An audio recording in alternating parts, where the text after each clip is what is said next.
we play a game? Why, yes. I believe we shall. Oh, I got a live one here.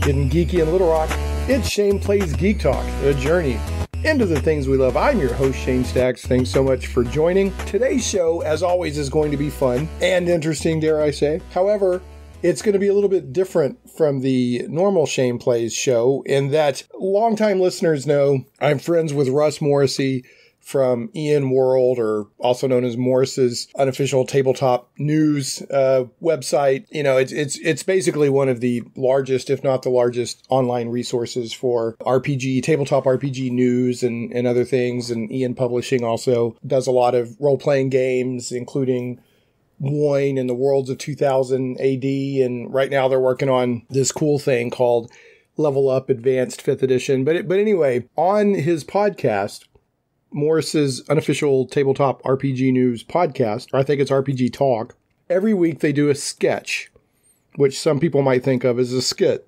And many times I've sent in a sketch for them to perform.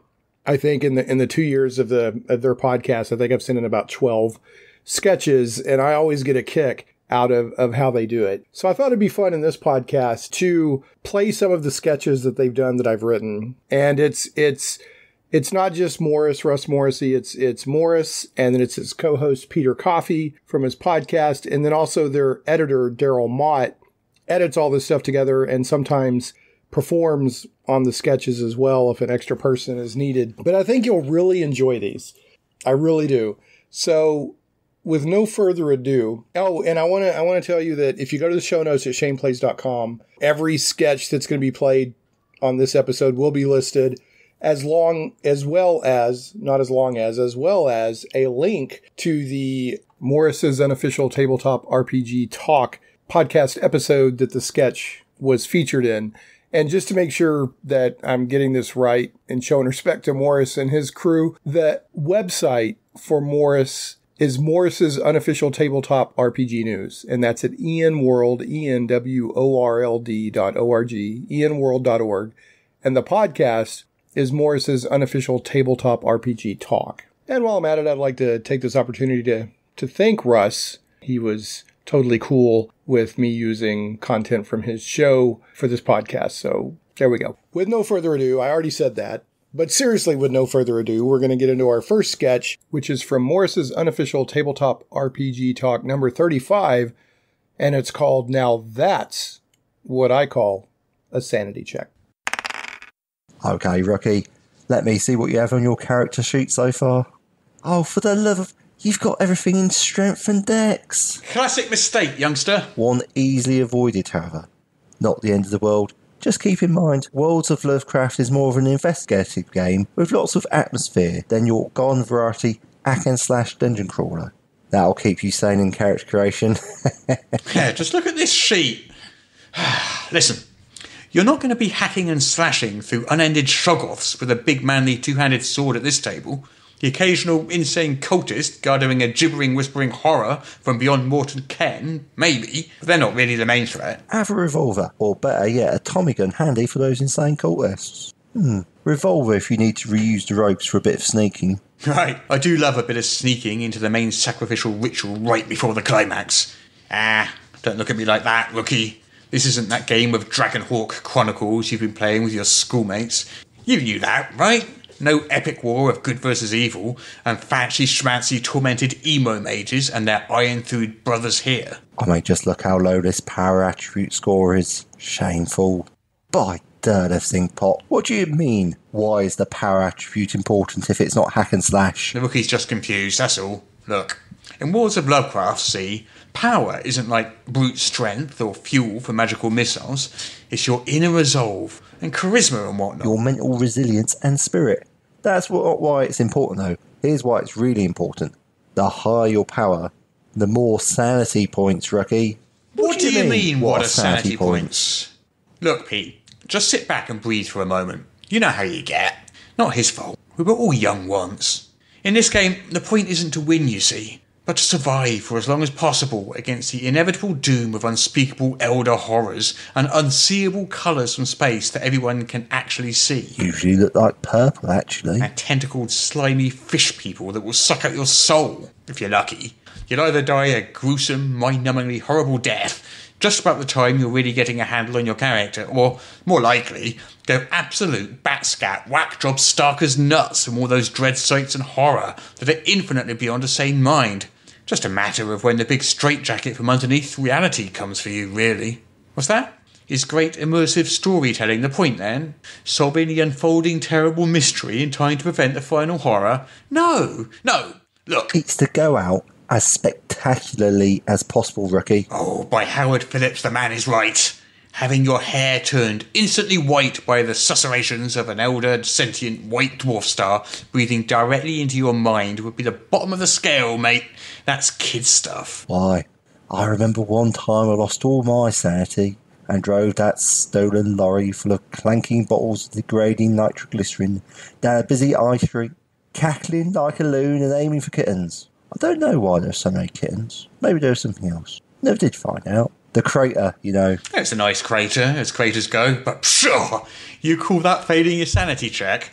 I remember the time I thought I was Great Cthulhu himself and exulted in menacing a fear-struck crowd of helpless victims with my uncountable tentacles. Cthulhu had been called that night, mate. Turns out, the crowd was insane cultists, and the tentacles were these ropes with nooses I was wearing, them being tied to leering, mouldy old gargoyles in that ancient castle and all. Humpty Dumpty had a great fall that night, if you remember, Pete, except the fall was abruptly halted in the neck of time. Nice one, Bill, but sorry to say, fairly amateur.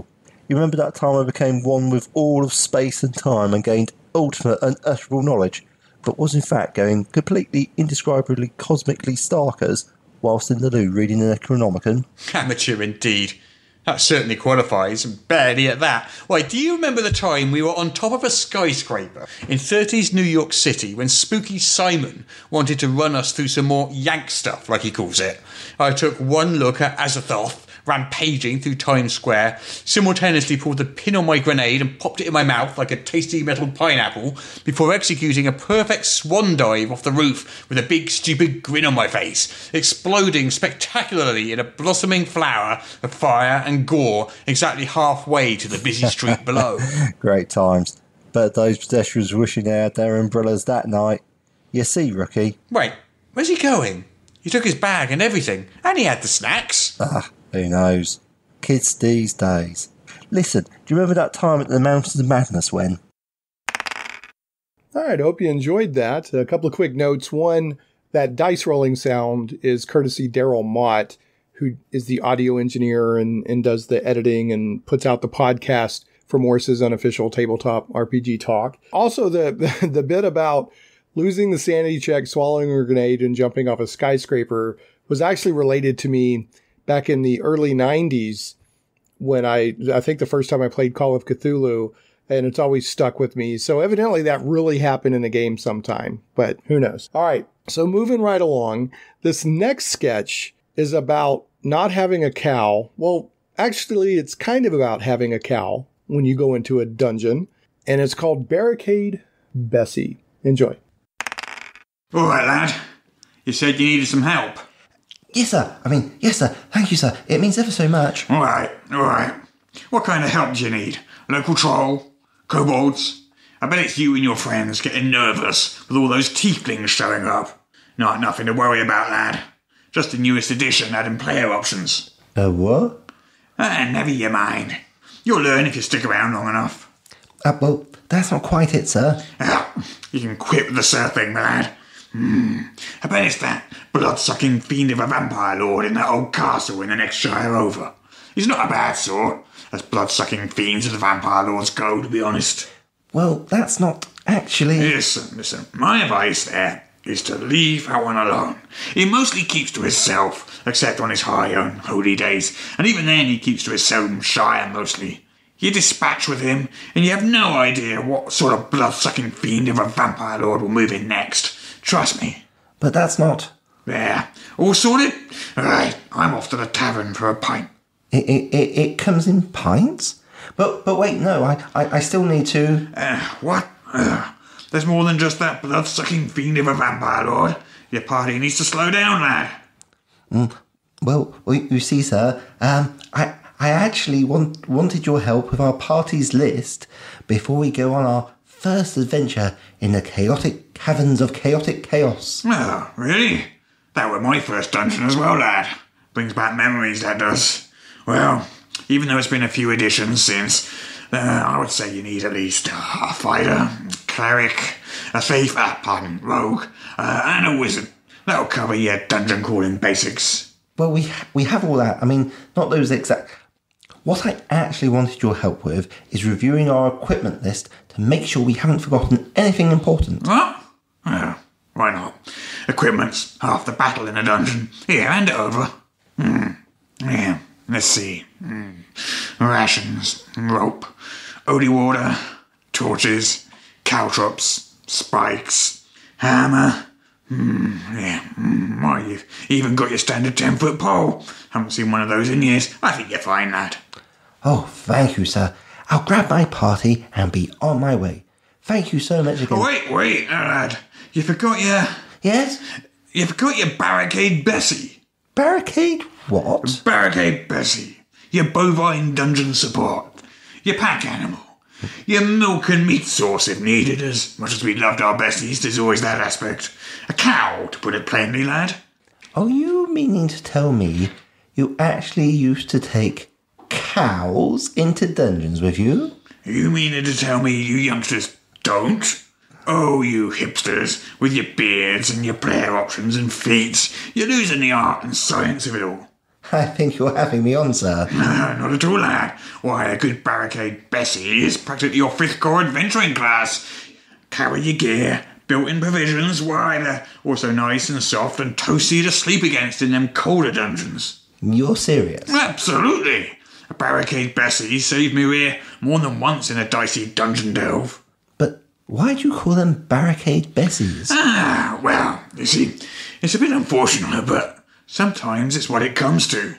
You get in a tight spot with some orcs or goblins or something, while doing a nice bit of invading of their home, and if that dungeon's narrow enough... Yeah. Well, you just wedge that Bessie sideways in the dungeon corridor and use it for cover. A cow can absorb a lot of damage, much more than you might reckon. No arrow or crossbow bolts getting through that, lad. Make sure to get a nice fat one. I don't even know what to... The best part is, after the fight's over, most of the time the goblins or what have you have done most of the job of butchering your Barricade Bessie right up. Right chopped rations ready to go, lad. This is total balderdash. I'm green, but I'm not that green, sir. Believe what you want, lad. Nice chewing the cud with you. Well, I'll get moving off and be off for that pint. Thank you, sir. Even if you tried to send me on a bit of a sniper, as it were. Does he really think I'm that simple? Right. Where can I get a blasted cow on the quick before we leave town? All I can say is I hope that you utterly enjoyed that sketch. The inspiration for that sketch was actually, I was in high school. I think I was a sophomore. And I got kind of interviewed for a D&D group. These guys came by and were helping me make my character. And I kind of felt like they were feeling me out too, to see what kind of player I would be. And I completely made up this story about a previous adventure where we had taken a cow down into a dungeon. And I got so into it that I started believing it myself. And they were laughing, and it was a good time. But yes, it was a horrible, atrocious lie that I never admitted to. All right, next up in the Parade O RPG sketches, if you've ever heard the tale of Eric and the Dread Gazebo, which is a famous anecdote among RPG players, tabletop RPG players, and it has been for decades, this sketch is sort of a flip on it. It sort of turns it on its head. And if you want to read the original tale of Eric and the Dread Gazebo, if you're not familiar with it, I'm going to link that on my show notes as well, so you can go check that out. But with no further ado, I got to stop saying it. With no further ado, with further ado, because I always say no further ado, and then I ado. So I don't know. Anyway, here is the Gazebo's Tale, also known as Gazebo and the Dread Eric. Long-time listeners will be familiar with Dr. Phileas Blakemore, who is the therapist to the monsters. Yes. Monster therapist, monster psychiatrist. Yes. He has previously given advice to, I believe, a troll, a dragon. Yes, and... An orc. Yes, an orc with anger issues. Don't forget or the lack orc of anger issues. Well, they just weren't angry enough. Dr. Blakemore, thank you so much for coming. I've really been needing to talk to someone, and I hear you are the expert for unusual patients. My pleasure, my good man, Structure. Given the circumstances, you couldn't really come to me after all.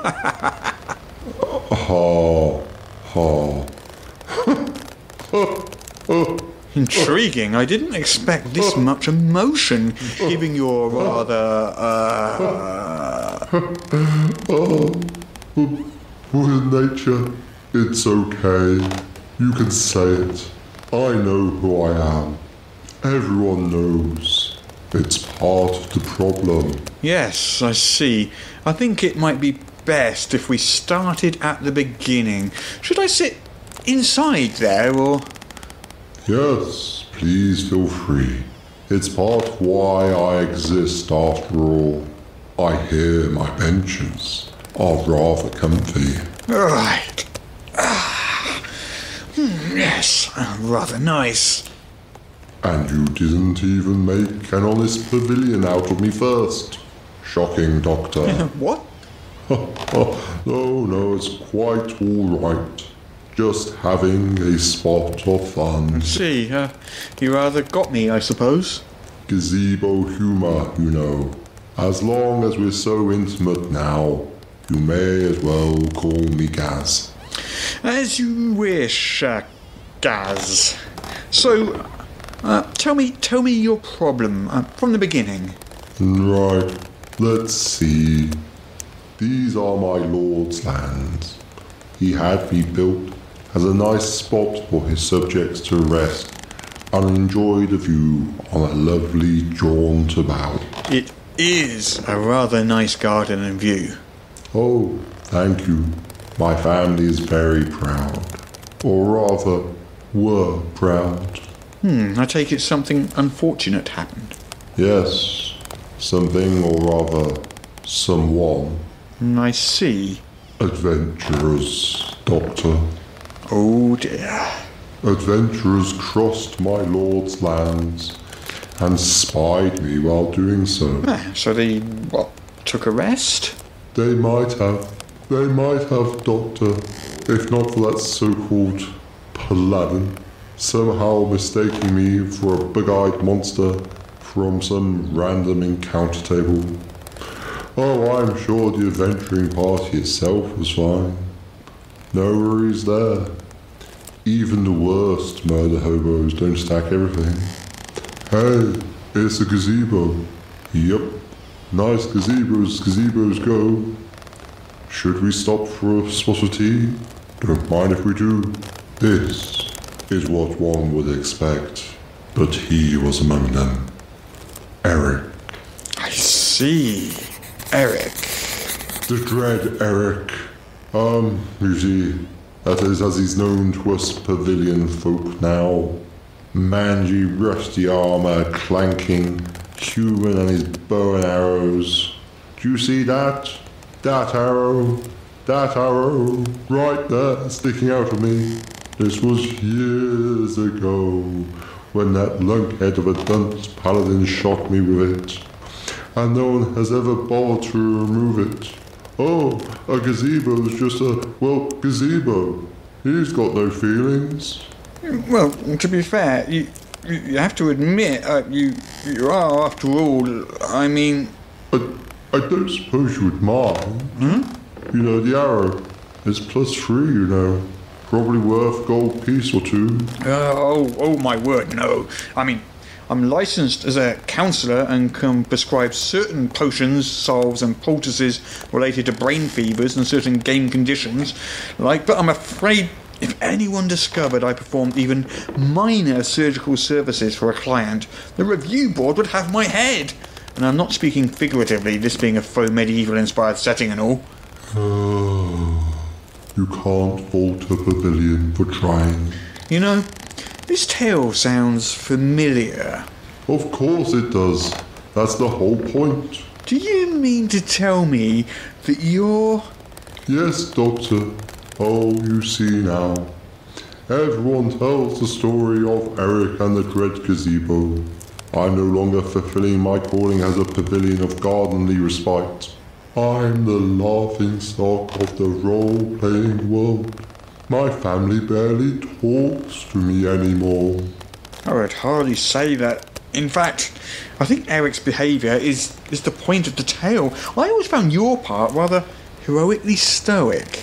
You're educated and a man of uncommon wisdom, Doctor. Everyone else. Oh, it's so funny a gazebo could be a wandering monster. People only come by to ogle me and giggle. It's becoming an embarrassment to my lord and his wife. I can't bear it any longer. The other day, a bunch of halflings came along and took selfies, acting like I was about to attack them. That's when I called for you. It was the last straw. I mean, really. The dread Eric pulls his running away act, and then supposedly something dramatic happens to the effect of, the gazebo awakens and it eats you. Where do people get this stuff? Can you imagine? As if I wasn't already awake. I didn't, you know. Huh? What? Awaken? Eat him. Eat him. I didn't eat the paladin or his party, or the blasted horse he rode in on. Oh dear. No one ever considers my feelings. They don't even think I have any, not even the lord of these lands, no matter how many times I've tried to tell everyone. And an arrow, can you believe that then they have the temerity to say, I'm the monster, or just make me the butt of their stupid online anecdotes? Seems this is going to be one of those cases. I'll send in stone to Martha that I won't make dinner, and won't she be thrilled about that after last week's session with that mimic in the tavern?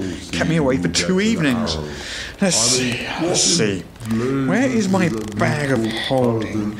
This requires a spot of tea. Online anecdote. Okay, that's just repeating. Whew, I tell you, man. You've really got to keep an eye out for gazebos while you're out there adventuring, folks. So be safe out there. Coming up next is a sketch about an invisible bank robber. But first, got a few quick show notes to throw out there, and then we'll get right back to all the sketch fun. First of all, you can always find the notes for any given episode of Shane Plays Geek Talk at shaneplays.com. That's ShanePlays.com. You can find other stuff there too, in addition to just the podcast. But if you're ever listening to a show and you're like, oh, I want to link to what he's talking about, or just want more information or whatever, it'll always be there. So check it out. Speaking of the blog and podcast, last week's episode, well, not last week's, but the last episode that I put out, episode 226, about the classic CRPG Darklands, is out, including on the blog at shaneplays.com. The show does go out as a podcast on our blog, iTunes, Google Play Music, Stitcher, Podbean, YouTube. I throw it on YouTube, just the audio. Some people like to listen to it there. But again, it's just the audio, not a video. In other places, including, we're now on Amazon Music. Amazon Music has started putting podcast out, and Shane Plays is there, so you can find it there as well. Last but never least, we are carried on Krypton Radio. Krypton Radio is SciFi for your Wi-Fi. KryptonRadio.com. A couple of other quick notes. I do have a Patreon. You can go to shaneplays.com/Patreon. I do appreciate any support that I can get there. And also, I encourage people to follow my Twitter. Either follow my regular Twitter account at Shane Plays, ShanePlays, And that's the Twitter where I'm just constantly putting stuff out, whatever just crosses my mind. It's a lot more active than my other Twitter, which is Shane Plays PR, ShanePlays PR. And that Twitter account is more just for announcements and stuff that's really directly relevant to the show. Or I push out a lot of stuff from like Humble Bundle and other places that have great sales and discounts. And I have affiliate relationships. So if you buy something through one of those links, not only do you get something cool at a usually very good discount, but it helps me out a little bit too. And not everything I post out there is from an affiliate link. If I see something that's an interesting news or a sale or a discount, whether it's an affiliate link or not, I'll push it out there. So I would definitely encourage you to follow one of my 2 Twitter accounts. You'll get the sales and the show updates and affiliate links and etc. on both Twitter accounts. But if you want it to be a little less chatty, then follow Shane Plays PR. If you don't care how many tweets I'm sending out, I would follow Shane Plays. So I'm much more chatty and communicative and responsive on the regular Shane Plays account as well. Last, as far as the show notes, folks, make sure to check out Cursova magazine. That's CIRSOVA magazine. It's an adventure fiction magazine.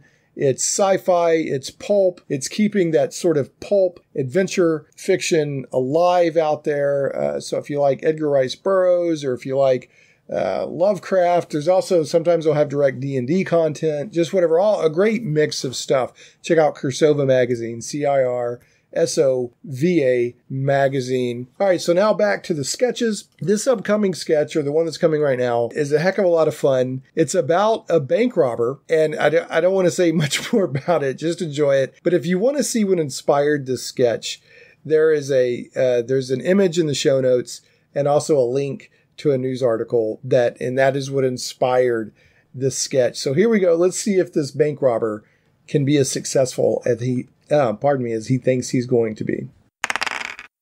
Welcome to the first bank of the Forbidden Kingdom, where gods forbid your gold will be stole. How may I help you? Give me all of the gold, or I'll waste you with my crossbow. Come again?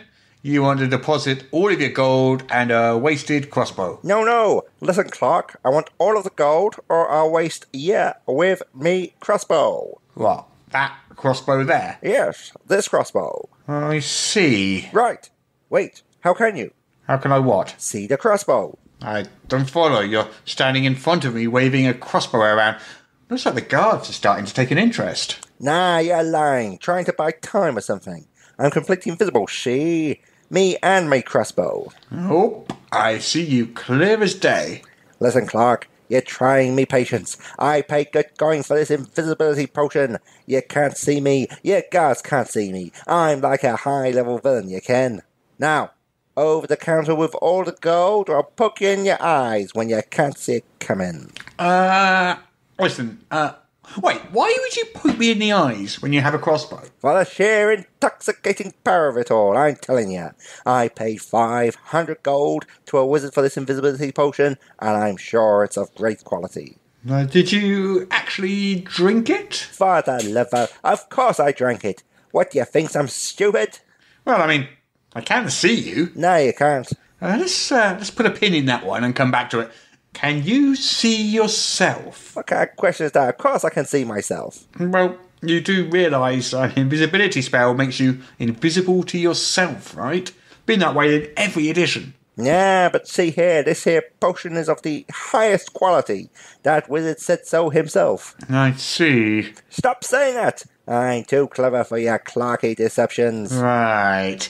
Did you meet this particular wizard in a dark alley by any chance? I could tell you've heard of him. Hermestocles, the old crushing, that sells only at midnight. It was just pure good luck that I encountered him as I was playing this little caper. Just a lucky guess. Well, it's been nice chatting. Looks like the guards are ready for their chat with you now. What? No, stop kidding around. Listen, hand over the gold. Listen, you, come quietly or it'll go worse for you than it already will. The first bank of the Forbidden Kingdom don't appreciate robbers and ne'er-do-wells. Ha! You can't see me. Prepare for my evil villainous machinations, which you won't see coming. Another satisfied customer. Need to remember to get with Hermestocles for my split. The moral of that story is obviously if you're going to rob a bank using an invisibility spell, only buy your invisibility spell from magical merchants and wizards that have excellent Amazon, Google business, and Yelp reviews.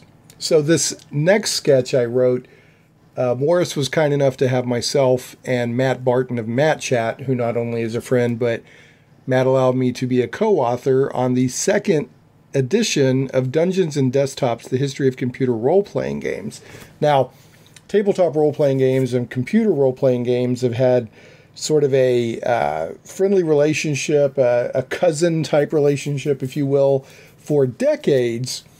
And this sketch sort of harkens back to the computer role-playing games of the 80s that when I got so excited by them. So I had a lot of fun writing this. Hey, Simon. Oh, hey, Rick. Wait, is that the new computer RPG you've been wanting to get? The ultimate pool of might and wizardry? Oh, yeah, baby. Wait, the one that promises to be completely different and unique and do new things and freshen up the entire genre? The very same. Just loaded it up today. Comes on 3 floppies, mate. Good thing my folks got me that second disk drive for Christmas. Told you that was going to end up being a necessity. Wow. Loving this game. Best experience ever. I'm ready to buy the sequel if they make one, and just look at those graphics. I think there's at least 4 colours in the mix. Wow. Wait, is that? Yep. 6 characters in my adventuring party. You get to create them all yourself. Name my fighter Conan and my wizard Raceland, naturally. And Super Fingers is... my thief, obviously. Oh, obviously, yeah. Oh, nice. It's got Larry Easley art on the box cover. Barbarian chick, I love it. Man, she's really skewering that rat, isn't she? Look at all those rats. Yeah, I wish I had that as a poster. There's a cloth map of the mysterious realms and a little metal sword in the box. Nice. And look, every spell from the pen and paper version is in the game. They've got individual animations even. Man, this game is amazing. I gotta get it. Yep, I'm starting over to play it again as soon as I'm finished. Hold on, got a random encounter starting. Kobolds, nice. Get those little dog dudes. I keep telling you, they're actually lizard people. Yeah. Ooh. Man, I love the animations in the monster portrait. Yeah, this game sets the new standard in computerized dungeon crawls, like gold in a box. Huh. So how long have you been playing in this dungeon? Pretty much the whole game so far, other than getting to town and being sent here by the mayor to prove ourselves. Ooh, right. So, how many rats have you killed by now? Now you mention it, none. What? Yeah, I fought spiders, kobolds, skeletons, some goblins, and an orc, even a slime, but no rats. I thought this game was supposed to be amazing. Well, I mean, look at the list of features on the back of the box. It's the Ferrari of computer RPGs, mate. Look, check this out. Exploring these corridors is smooth. Plus, there's an auto mapper, and it adds stuff for the newest pen and paper edition. I mean, that's all well and good, but where are the rats? Even the cover shows rats. I haven't seen one yet. That's false advertising is what that is. I do enjoy annihilating rats, especially in cellars. Who doesn't? It's practically the reason we play these games. You know, I'd really like to have to put my cleric's mace to good use on one of those cheese-eating plague bags by now. What a ripoff! A good, satisfying rat smashing is where it's at, when you come down to it. You see those beady little eyes and those teeth, and it's like you just can't hold yourself back from unleashing the carnage. Everything else is just kind of supporting material. Yeah, the dungeon's just, the atmosphere. Like a nice restaurant. What we're really here for is to beat the brains out of rats with a club. Right. And I haven't seen a rat in this sorry excuse for a game yet. This game is terrible. I can't believe they even shipped it in this state. Total rubbish. I'm getting my money back. They should be ashamed for even selling it to you in the first place. In fact, I'm loading up a proper game with proper rats in proper cellars. Now you're talking. Psh, Ferrari of computer RPGs, and not even a single solitary plague-infested rodent under the hood. Deleted. Let's never speak of it again. RatQuest 5, Cellars of the Rat Lord, coming right up. That sketch is also a bit of a nod to my friend Matt Barton, who loves to kill him a rat in a CRPG, as listeners of this podcast know. It's come up more than once. Now, this next sketch is about a DM who has come up with a entertaining and innovative new way to handle initiative, or rolling for initiative, if you will, or not rolling, as the case is. And I think that Morrus and Darryl and Peter, and I'm on this too, but they just did a fantastic job with this sketch, not only in reading it, but I mean, Peter just kills it as the DM and host, if you will. You'll see what I'm talking about. And Darryl just did a fantastic job with the editing and the sound effects and all of that. Now, this is also notable because, as far as I know, whether I wrote it or somebody else did, this is the only sketch that's been on Morris's podcast that was written for 4 parts. It's usually a 2-part sketch, occasionally a 3-part. And I believe this was the only time it's been a 4-part. And that was because it was for their 100th episode. So they did a big 100th episode thing and had Darryl and I on there. So I had to come up with a sketch for 4 people. So anyway, here we go with a new way. Where, let's say a DM showing initiative on how to do initiative. Okay, guys, you stumbled across a nest of dire kobolds. They think you're eyeing their tribal totem. Time for initiative. No, sorry. No dice needed. I have come up with a revolutionary new way to handle initiative. Oh, no. What he said. This better not be like the time you determine initiative based on the mathematical computation of our circadian rhythms factored against the Julian date. No. Nothing so eccentric. I do love to think of game mechanics, but I do want to keep it reasonable. Since when? Here, just look at these. Are those...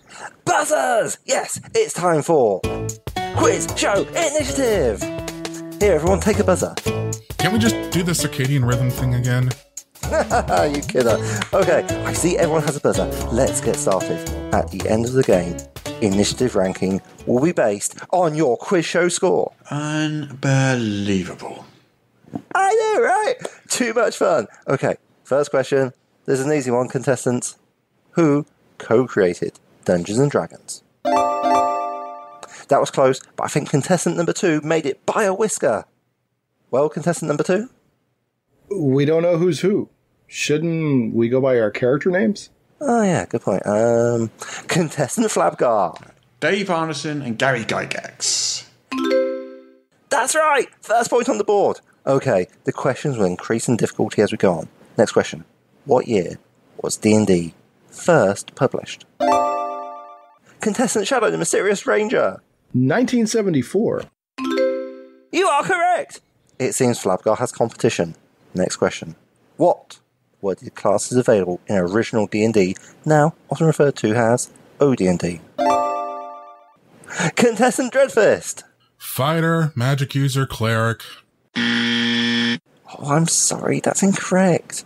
No points scored, and you've also entered combat 5 hit points down. Wait, what? Wait, you didn't mention that when we started? Quiz shows are full of unexpected and exciting fun. Anyone else want to try? What were the classes available in original D&D, now often referred to as OD&D? Contestant Flapgar. Fighting Man, magic user and cleric. Correct! The fighting man, not fighter. That distinction throws a lot of people off. Right, contestant Dreyfus? The scoreboard so far. Contestant Flapgar has 2 points. Contestant Shadow, the Mysterious Ranger, has 1 point. And Contestant Dreadface will face the Dark Kobolds, an exciting 5 hit points down. They're really giving him the eye. Okay, next question, contestants. What classes can an elf be in the basic edition of D&D, first released in 1979? Contestant Shadow, the Mysterious Ranger. Yeah, it's a trick question. Demi-humans, including elves, are classes, not races, in basic D&D. Congratulations, contestant Shadow, the Mysterious Ranger. You successfully answered the trick question of the day. That's 2 more points. Plus, you enter combat with an extra 5 hit points. Okay, contestants, it's the final question in this round of Quiz Show Initiative. Which 1963 movie starring Vincent Price and Boris Karloff inspired the magic missile spell? Contestant Dreadfist. Raven. What? That's right! I'm sorry, Contestant Dreadfist. That's another 5 hit points off your maximum going into battle for an exciting total of 10 hit points down. Cannot believe this. Contestant Shallow, the Mysterious Ranger. The Raven. Yes, that's correct. Contestant Dreadfist was so close, but didn't provide the full title. Look, I believe he's struggling to express how much he appreciates the fairness of these rules. What a good sport. You know, it's really rare to see him that energized.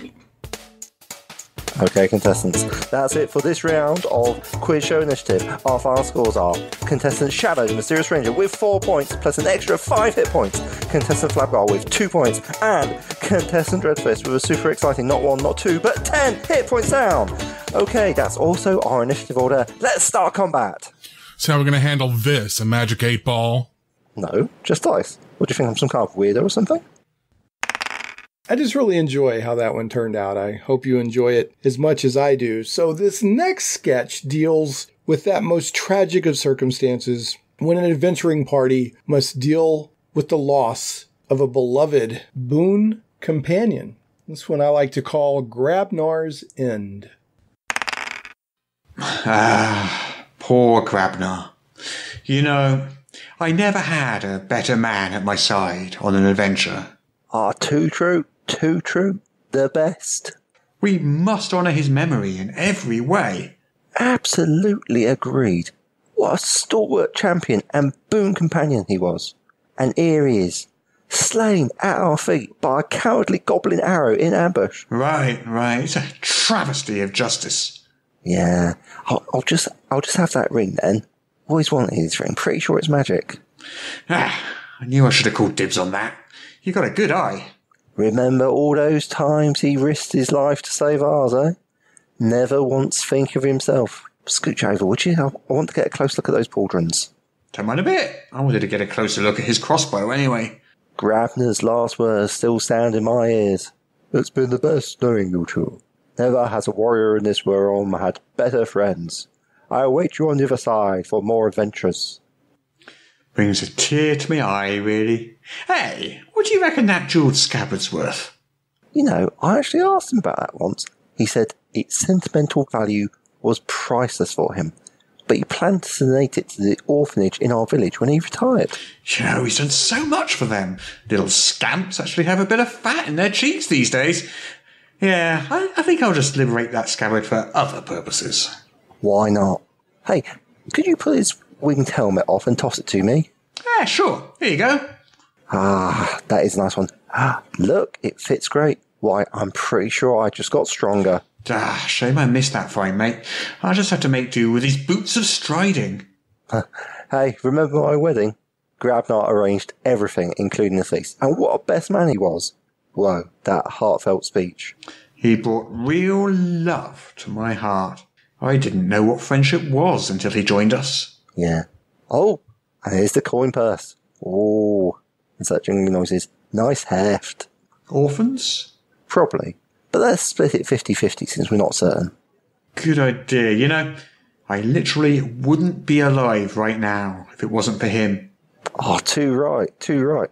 Not the least of which is the time he went into the abyss to retrieve your newly dead soul after you insulted that evil high priest. Well, that time he spent 3 days finding all your body parts after you fell into that owlbear nest during mating season to have you resurrected. Yeah, you just can't fault that man.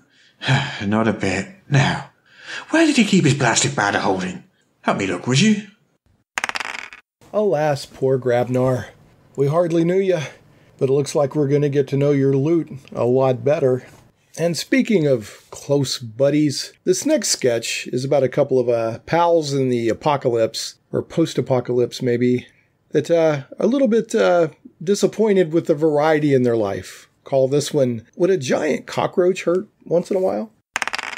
What is it with rats anyway? I mean, anytime someone needs help and a body's just starting out adventuring and all, seems like it's rats in the barn or the sewers or what have you. I don't get it. Rats are some of the most populous and hardy of vermin after all. Yeah, I'll grant you that, but take right now, for instance. We're in the apocalypse, aren't we? Yeah. You saying there's no rats in the apocalypse? Nah, I'm saying, shouldn't there be other vermin to knock on the head in the newbie gardens, as it were? Like what? Well, like cockroaches. I can't argue against the fact that cockroaches are plentiful and are indeed uncommonly good survivors. Right, good old roaches. Had a couple of pets as a wee mutant lad. Never seen a giant one, though. Right, my point exactly, mate. Why is it just rats? Shouldn't it be stuff like roaches too? Big, airy, fanged things with beady red eyes giving you the hungry stare of death? Well, I mean, now that I think about it... Or silverfish? Or the good old-fashioned housefly?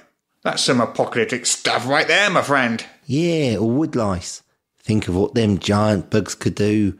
All rolled up and bearing down on you with speed. I mean, I have seen a giant scorpion or two, but you think they'd get a giant antlion pit on occasion, and at the very least a fearsome roach? Yeah, I see your point now, I think about it. Why always rats? It's almost like it's a trope, but seeing how this is real life and not a game or something, that can't be it. Trope? What's that then? Like a cockroach? Never mind that. Those book things are like, you always want to use for kindling. It was in one of them. Rot in your brain, mate. What's that? Let me look. It's a giant rat, mate. Fifth one today, and only a rancid pelt for our troubles. Got your zip gun loaded? Oh, I hope my buddy Matt Barton doesn't hear that one.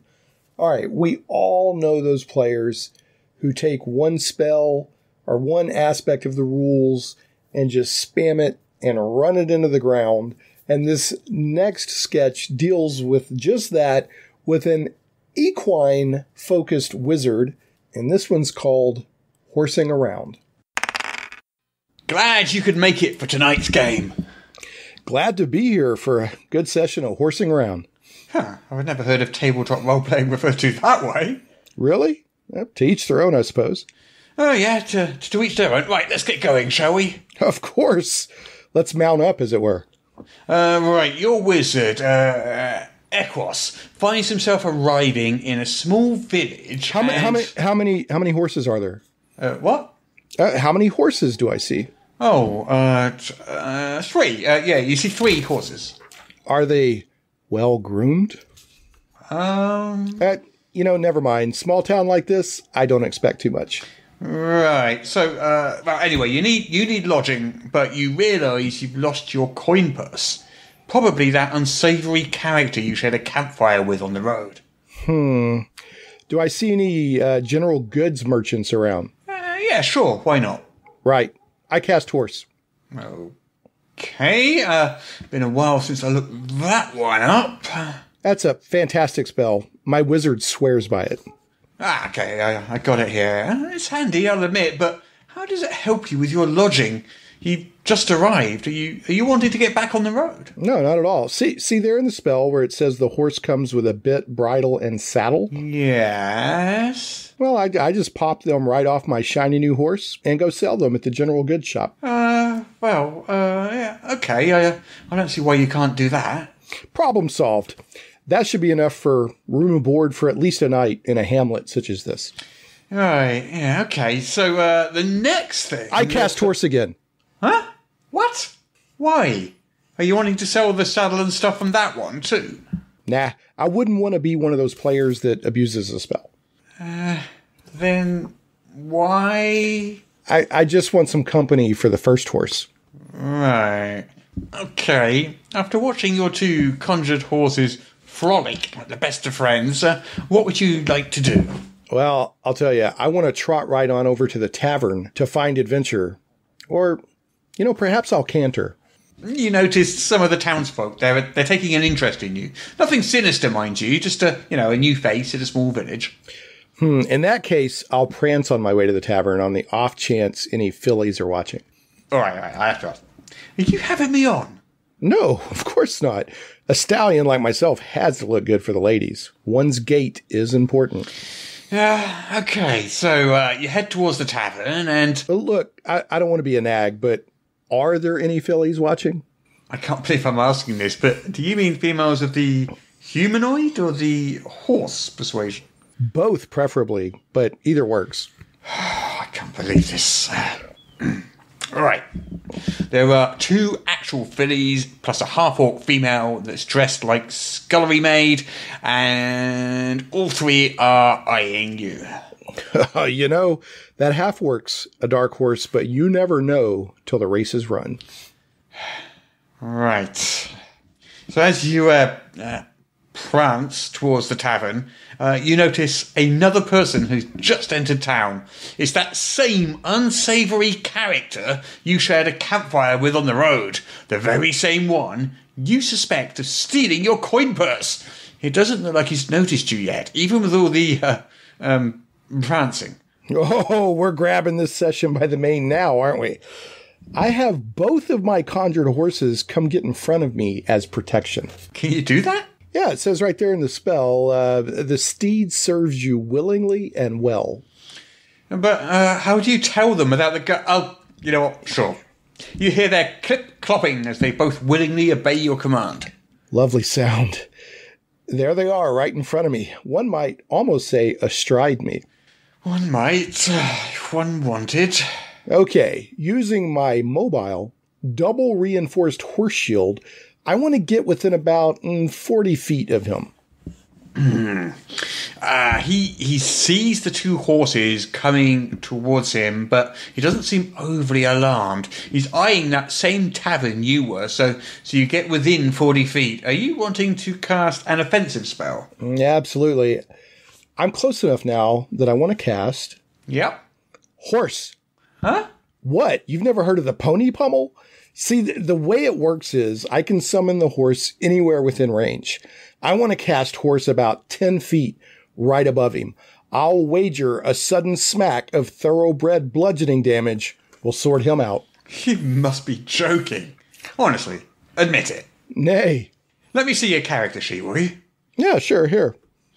The only spell you have memorized is horse over and over and over again. Best spell ever created for the game. I've toppled kingdoms with it. They don't call me the equine enchanter for nothing. Alright, here's the books. Here's my notes. You can finish this session yourself. I'm hoofing it. What a nightmare this session was. I'd also like to mention that the horse spell was inspired by Robert Bevan's Critical Failures series of books, which you can find on Amazon. Just look for Robert Bevan, Bevan, and Critical Failures. And it's just really funny D&D parody books, but with a lot of love for D&D. All right, all good things must come to an end. So our final sketch deals with a Star Wars GM who decides to say yes to his player. This one is called Star Wars Backstory. Okay, your Jedi starfighter manages to barely avoid a crash landing as you skid across the landing deck, sparks flying, somehow managing not to smash into of several parked Imperial shuttles in the Star Destroyer's immense hangar. Oh man, this is great! Your starfighter screeches to a stop as the cockpit pops open. Oh man, alright, can I jump out using the inertia of the skid to propel myself and land in front of some stormtroopers and ignite my lightsaber? Absolutely. It's lavender, you know. Yes, you have a lavender-coloured lightsaber. I've allowed that. It's not purple. Right, lavender, not purple. Mace Windu's lightsaber wasn't purple either. What? Pretty sure it was, wasn't it? Nah, it was amethyst, not purple. Common mistake, though. Right, so you're standing in front of a squad of stormtroopers. For the moment, they appear flummoxed, considering the last thing they would expect to see in the Empire is a Jedi with a lightsaber. Too right. I brandish my lightsaber above me. Yes? And I say, with a dramatic flourish, Yes? I am a Jedi, like my father before me. What? You clearly said you wanted your character to be grown in a vat and have no parents. But it sounds so cool. Look, can we just change it so my father was a Jedi instead? I want to just, say that a lot. You do remember you asked me to create this entire unfolding campaign around the fact that you were grown in the vat and want to discover your place in the galaxy? Yeah, Yeah. I spent a lot of time on it. Yeah, but now let's just make the campaign around the fact that I'm a Jedi, confident in who he is, and following in the proud footsteps of his father, and seeking to restore the Jedi Order and overthrow the Empire. Yeah, let's say I've been fighting a run-and-gun, one-man war against the Empire for months now. Oh, come on. This GMing stuff isn't hard. I think you GMs make it sound like it is just to get chicks. I what? That is wrong on so many levels. Just do some GM stuff. Wave your hands at it or something. You've heard of the say yes to your players style of GMing, right? Say yes to my players. You know what? You're right. Let me make some quick adjustments. That's more like it. Right. Okay. You're standing in front of the squad of stormtroopers, only now they don't seem very flummoxed. You notice they all have their blaster rifles trained coolly upon you. The squad leader says, "Good job IDing that incoming craft as the last Jedi starfighter we've been looking for, ENW 759. What? Thanks TK2510, with the Emperor's orders about this Jedi being so important, I've been making an extra effort." What? You notice that there was a huge propaganda banner featuring your image on one of the hangar's bulkheads. Written under it in Orabesh are the words, "By decree of the Emperor, Public Enemy Number 1, Rogue Jedi. Implement Order 66 protocols on site." What? The squad leader speaks up. "Good thing we've had plenty of lead time, Jedi traitor. Order 66 protocols were underway before you ever made it to the hangar." Wait, just hold on. Squad upon squad of stormtroopers begin marching into the vast hangar from every direction, their thundering white boots in a lockstep of doom. Dozens of blaster turrets pop out of the upper deck of the hangar and zero in on you. There's a loud series of clanking noises as half a dozen scout walkers limber into view and point their turrets directly at you. I'm not sure what's happening. Just giving the players what they want. What would you like to do? Oh, okay. I prepare to deflect blaster bolts with my lightsaber. Good plan. Let's see, sounds reasonable. I'll need... call it 20, 16, 90, cap 3, 270, 450. Yeah, about 300 deflection rolls, please.